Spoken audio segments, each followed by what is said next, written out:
नमस्कार दोस्तों, आज हम बात करने वाले हैं टेक्निकल एनालिसिस और मार्केट फंडामेंटल्स के बारे में।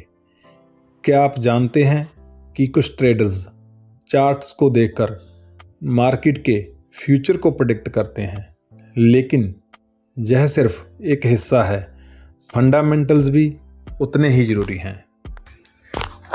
टेक्निकल एनालिसिस मार्केट ट्रेंड्स और प्राइस मूवमेंट्स को समझने का एक सेंस है। यह एक तरह का डिटेक्टिव वर्क है। जैसे चार्ट्स और इंडिकेटर्स का इस्तेमाल होता है, चलिए कुछ की टूल्स पर नज़र डालते हैं। Number 1, candlestick chart. यह सिर्फ प्राइस नहीं दिखाते, बल्कि मार्केट की फिजियोलॉजी को रिफ्लेक्ट करते हैं। हर कैंडल आपको मार्केट की कहानी बताती है। Number 2, moving average. यह आपको ट्रेंड्स की डायरेक्शन बताते हैं। Number 3, RSI, relative strength index. यह आपको बताता है कि स्टॉक ओवरबॉट है या ओवरसोल्ड है। जैसे आप एंट्रीज या एग्जिट पॉइंट समझ सकते हैं।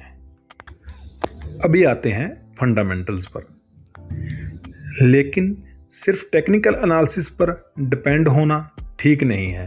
फंडामेंटल्स भी उतने ही इम्पॉर्टेंट हैं। यह आपको कंपनी की असली वैल्यू समझने में मदद करते हैं। Number 1, revenue growth. क्या कंपनी की sale year on year, quarter on quarter बढ़ रही है? इससे आपको पता चलेगा कि कंपनी की डिमांड कैसी है। Number 2, profit margin. कंपनी कितना प्रॉफिट कमा रही है? Higher profit margin indicate efficient operators. Number 3, debit level. क्या कंपनी का डेबिट मैनेजेबल है? हायर डेबिट रिस्की है। Number 4, ROE, return on equity. यह आपको बताता है कि कंपनी अपने शेयर होल्डर्स को कितना रिटर्न दे रही है।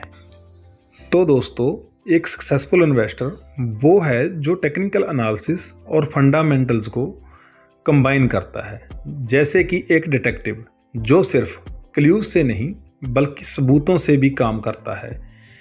आप किसी स्टॉक की प्राइस मूवमेंट देखकर समझ सकते हैं, लेकिन उसकी असली वैल्यू जानने के लिए फंडामेंटल्स पर भी नज़र रखनी होगी। टेक्निकल एनालिसिस और फंडामेंटल्स दोनों को समझने से आप इन्फॉर्मेड डिसीजन ले सकते हैं।